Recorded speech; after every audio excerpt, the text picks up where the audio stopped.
Hi everyone, आज हम minimal change disease के बारे में पढ़ेंगे। तो हमने पिछली वीडियोस में मैंने आप सबको नेफ्राइटिक सिंड्रोम के सारी डिज़ीज़ के बारे में पढ़ाया, जिसमें मैंने पोस्ट स्ट्रेप्टोकोकस ग्लोमेरुलोनेफ्राइटिस के बारे में, IgA नेफ्रोपैथी के बारे में, then Goodpasture syndrome, Alport syndrome और मैंने RPGN के बारे में आपको पढ़ाया था। अब आज से हम नेफ्रोटिक सिंड्रोम को स्टार्ट करेंगे, जिसमें मैंने आपको बताया था रॉड से हमने याद करना कि इसमें प्रोटीन बेसिकली रॉड, ठीक है, इसमें सीवियर प्रोटीनूरिया होता है। तो नेफ्रोटिक सिंड्रोम की पहली डिजीज़ है मिनिमल चेंज डिजीज़, जिसमें हमने सबसे पहले पढ़ना है कि क्या होता है, ठीक है। तो इसमें क्या है कि पहले हम नॉर्मल फिल्ट्रेशन बैरियर देखते हैं। वो किस से एंडोथेलियम से बना होता है, बेसमेंट मेम्ब्रेन से बना होता है और पोडोसाइट से बना होता है। पोडोसाइट के बीच बीच में क्या होते हैं, पोडोसाइट फुट लाइक प्रोसेसेस होते हैं, जिनके बीच में क्या होता है, स्लिट डायफ्राम होता है, ठीक है। जो ये स्लिट डायफ्राम है, ये क्या करता है, इसमें होता है एक प्रोटीन जिसका नाम होता है नेफ्रिन, ठीक है। जो ये नेफ्रिन है, ये क्या करता है, ये एल्बुमिन को यहाँ से पास नहीं होने देता, ठीक है। तो एल्बुमिन यूरिन में नहीं आता। अगर हम ये देखें तो ये डिज़ीज़ कैसे, जो मिनिमल चेंज डिज़ीज़ है, ठीक है, ये कैसे मतलब हमें दिखती है। अब इसको समझने से पहले मैं आपको बताती हूँ कि अगर कोई एक ऐसा पेशेंट है जो आपके पास आ रहा है और बच्चा है, ठीक है, ये जो डिज़ीज़ है मिनिमल चेंज डिज़ीज़, ये बेसिकली चिल्ड्रंस में होती है। और कोई बच्चा आपके पास आ रहा है जिसकी जो यूरिन में चेकअप करने पे हमें यूरिन एनालिसिस से पता चलता है कि उसमें सीवियर प्रोटीनूरिया है, ठीक है, मतलब प्रोटीन प्रेजेंट है। लेकिन जब हम बायोप्सी करते हैं किडनी की, तो उसमें हमें कुछ नहीं नज़र आता। तो मतलब वो मिनिमल या फिर ऑलमोस्ट कोई चेंज नहीं आता, इसलिए इसका नाम है मिनिमल चेंज डिजीज़। पर हमें मैसी प्रोटीनूरिया दिख रहा है, ब्लड में हाइपोएल्बुमिनीमिया दिख रहा है और हमें जनरलाइज्ड एडिमा दिख रहा है। मतलब जो पेशेंट आपके पास आएगा या बच्चा, उसके पास आइज़ के अराउंड पेरिऑर्बिटल एडिमा दिखेगा या जनरलाइज्ड एडिमा दिखेगा। अब इसके कारण क्या क्या हैं, ठीक है, मिनिमल चेंज डिजीज़ के। तो अगर मैं रॉबिन्स के अकॉर्डिंग पढ़ें तो रॉबिन्स के अकॉर्डिंग ये पता चलता है जो मिनिमल चेंज डिजीज़ है, ये एक इम्यून मीडिएटेड डिसऑर्डर है, जिसमें क्या होता है कि जो T सेल्स हैं वो एबनॉर्मली एक्टिवेट हो जाते हैं। अब एबनॉर्मल T सेल एक्टिवेशन से क्या होता है कि जो हमारे पास, मैं आपको इसको समझाती हूँ क्या होता है। हमारे पास एबनॉर्मल T सेल एक्टिवेशन हो जाती है, जिसके कारण क्या होता है कि इंक्रीज इन साइटोकाइंस और लिम्फोकाइंस होने लग जाता है, ठीक। जिसके कारण क्या होता है कि इफेसमेंट ऑफ फूड प्रोसेसेस होने लग जाता है, ठीक है। देखो, और दूसरा इन लिम्फोकाइन से क्या होता है, लॉस ऑफ सियालो प्रोटीन्स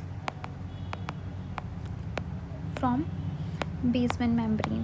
तो हम दो चीज़ें देखी, मतलब T cell activation, abnormal T cell बड़े ज़्यादा एक्टिवेट हो रहे हैं, जिसके कारण साइटोकाइंस इंक्रीज़ हो रहे हैं और लिम्फोकाइंस इंक्रीज़ हो रहे हैं। हमारे जो फूड प्रोसेस मैंने बता रहे थे, फूड प्रोसेसेस होते हैं, ठीक है, ये क्या हो जाती है, फ्लैट हो जाते हैं, जिनको क्या बोलते हैं, effacement of the food processes बोलते हैं। और लॉस ऑफ सियालो प्रोटीन्स भी होते हैं। लॉस ऑफ सियालो प्रोटीन्स क्या होते हैं, जैसे हेप्रिन सल्फेट हमने बेसमेंट मेम्ब्रेन में पढ़ा था, जो उसका क्या करता है, नेगेटिव चार्ज को मेनटेन करके रखता है, उनका भी लॉस हो जाता है, ठीक है, इन साइटोकाइन या लिम्फोकाइंस की वजह से। तो इन्होंने अल्टीमेटली क्या किया, इन्होंने जो हमारे पोडोसाइट्स थे उनको डिस्ट्रॉय नहीं किया, इंस्टेड उनमें क्या हो गया, एक स्ट्रक्चरल चेंज हो गया, जिसके कारण जो वो फूड प्रोसेसेस है वो हमें कैसे दिखने लगे, फ्लैट दिखने लगे, जिसको हमने क्या बोला, effacement of the food processes, ठीक है।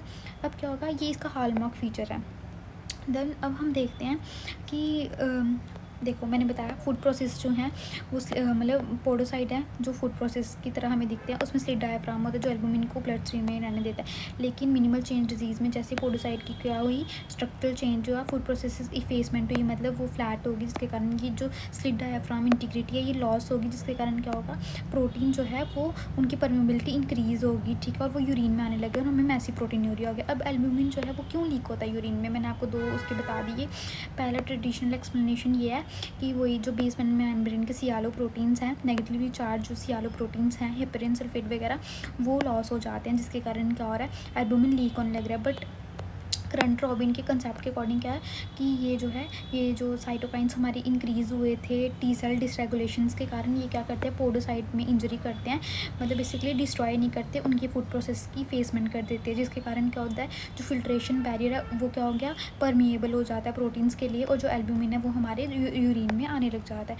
अब एडिमा क्यों आता है? ऑब्वियसली एल्बुमिन क्या करता था, प्लाज्मा ऑन्कोटिक प्रेशर को मेंटेन करके रखता है। अब जैसे एल्बुमिन जो है वो क्या हो गया डिक्रीज़ हो गया, ठीक है, हाइपोएल्बुमिनीमिया होगा, तो जो ऑन्कोटिक प्रेशर है वो भी रिड्यूस हो गया, जिसके कारण क्या है मैंने आपको बताया था जो एल्बुमिन है वो क्या करता है जो फ्लूइड है उसको ब्लड वेसल्स में ही रहने देता है, लेकिन अगर एल्बुमिन की कमी है तो जो फ्लूइड ब्लड वेसल्स में वो इंटरस्टिशियम में आ जाएगा प्लाज्मा ऑन्कोटिक प्रेशर के गिरने के कारण, जिसके कारण हमें एडिमा दिखेगा। सबसे पहले पेरिऑर्बिटल एडिमा दिखेगा, देन वो प्रोग्रेस करेगा जनरलाइज्ड एडिमा की तरफ, ठीक है। अब हाइपरलिपिडीमिया क्यों होता है? अब देखो हाइपोएल्बुमिनीमिया हो गया ब्लड में, तो लीवर उसको कंपनसेट करने के लिए प्रोटीन्स को स्क्रीट करती है, जिसमें क्या होता है कि लाइपोप्रोटीन्स भी सिंथेसाइज हो जाते हैं। अब इंक्रीज इन लाइपोप्रोटीन्स के कारण क्या होता है हमें हाइपरलिपिडीमिया हो जाता है। अब इसी हाइपरलिपिडीमिया के कारण क्या होता है कि जो हमारा प्लाज्मा लिपिड्स हैं वो यूरिन में फ़िल्टर होने लगते हैं। अब वो जो टिब्यूल्स हैं रीनल टिब्यूल्स उन लिपिड्स को जो है वो क्या करेगी एब्जॉर्ब करने की कोशिश करेगी, इसलिए हमें टिब्यूल्स में लिपिड ड्रॉपलेट्स दिखेंगी, ओवल फैट बॉडीज़ दिखेंगी, ये लिपिड ड्रॉपलेट्स दिखेंगी, ठीक है। और अगर हम इनको पोलराइज्ड लाइट माइक्रोस्कोप के अंदर देखें तो हमें एक मेल्टेज क्रॉस अपीयरेंस दिखती है इन लिपिड्स के कारण, ठीक है। इसलिए इसको लिपॉइड नेफ्रोसिस भी बोलते हैं, ठीक है। अच्छा फिर है why it is common in children में, क्यों कॉमन है? क्योंकि वैसे तो इसका एग्जैक्ट रीज़न नहीं पता है, बट जो बच्चे होते हैं वो ज़्यादा सस्पेक्टेबल होते हैं इम्यून मीडिएटेड फोडोसाइट इंजरी के, ठीक है। अब ये जो रिस्पॉन्स है ये हम इसका ट्रीटमेंट में हम स्टीरॉइड्स देते हैं। देखो ये किसकी वजह से हो रहा है, टी सेल डिसरेगुलेशन की वजह से टी सेल ज़्यादा रेगुलेट हो रहे थे हमारे पास यहाँ पे, है ना। तो अब हम क्या करेंगे, वो इम्यून मीडिएटेड एक रिस्पॉन्स है, हम अपनी इम्यूनिटी को क्या करेंगे डिक्रीज़ करेंगे उसके लिए, ताकि टी सेल एक्टिवेट ही ना हो पाए, ठीक है। तो हम उसके लिए क्या देंगे स्टेरॉइड्स देंगे, ठीक है, इम्यूनो सप्रेशन करवाने के लिए, जिसके कारण जो पोडोसाइट है उनकी फेसमेंट नहीं हो पाएगी, वो रिकवर हो जाएंगे, और हम जो प्रोटीन यूरिया जो हमारे यूरिन में हो रहा है वो भी डिसअपेयर हो जाएगा, ठीक है। अच्छा इसलिए मिनिमल चेंज को हम बोलते हैं स्टेरॉइड सेंसिटिव नेफ्रोटिक सिंड्रोम भी बोलते हैं। मॉर्फोलॉजी में लाइट माइक्रोस्कोपी में बेसिकली हमें कोई चेंज नहीं दिखता, इसलिए इसको हम मिनिमल चेंज और ऑलमोस्ट नो चेंज की तरह, इसलिए हम इसका नाम भी मिनिमल चेंज डिजीज़ रख दिया। इम्यूनोफ्लोरेसेंस पे हमें कोई डिपोजिशन नहीं दिखेगी, क्योंकि यहाँ पे कोई एंटीजन एंटीबॉडी डिपोजिशन नहीं हो रही, ये बेसिकली जो फूड प्रोसेसेस थे उनमें इफेसमेंट होने के कारण हो रहा है, ठीक है। तो इसलिए इलेक्ट्रॉन माइक्रोस्कोपी में हमें दिखेगा क्या, effacement of the food processes. देखो ये नॉर्मल फूड प्रोसेसेस दिख रहे हैं हमें, है ना, नॉर्मल फूड प्रोसेस दिख रहे हैं, ठीक है।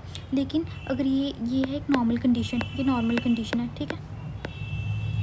अब जो ये कंडीशन, ये मिनिमल चेंज डिजीज़ की कंडीशन, देखो इसमें क्या, देखो इफेसमेंट हो रही है फूड प्रोसेस की, बिल्कुल फ्लैट हो गया है ना, पहले जो इस तरह से थे अब वो इस तरह से हो गया, ठीक है। तो ये इफेसमेंट हो गई फूड प्रोसेस की, जिसके कारण जो ये फिल्ट्रेशन बैरियर है इसकी परमेबिलिटी बढ़ गई है प्रोटीन्स के लिए, ठीक है। अब क्लिनिकल फीचर्स, प्रोटीन यूरिया दिखेगा, हाइपोएल्बुमिनीमिया दिखेगा, generalised oedema, hyperlipidaemia, lipiduria, usually no haematuria नहीं दिखता, नेफ्रोटिक ब्लड प्रेशर और normal renal functioning most patient. ये वही फीचर्स है जो मैंने पहली वीडियो में आपको नेफ्राइटिक और नेफ्रोटिक सिंड्रोम का जहाँ पे डिफरेंस पढ़ाया था, तब मैंने बताया था कि जो नेफ्रोटिक सिंड्रोम है उसमें सीवियर प्रोटीन यूरिया दिखता है और उसमें कोई हेमेचूरिया नहीं दिखता है, और उसमें लिपिड्यूरिया दिखता है क्योंकि बॉडी में बहुत ज़्यादा लिपिड्स बनने लग रहे हैं लीवर के कारण, हाइपरलिपिडीमिया हो गया, और यही लिपिड जो है वो बाद में हमारा फिल्टर होता है यूरिन में, ठीक है। और एडीमा इसलिए क्योंकि एल्बुमिन की कमी हो गई, जिसके कारण प्लाज्मा ऑन्कोटिक प्रेशर भी कम हो गया।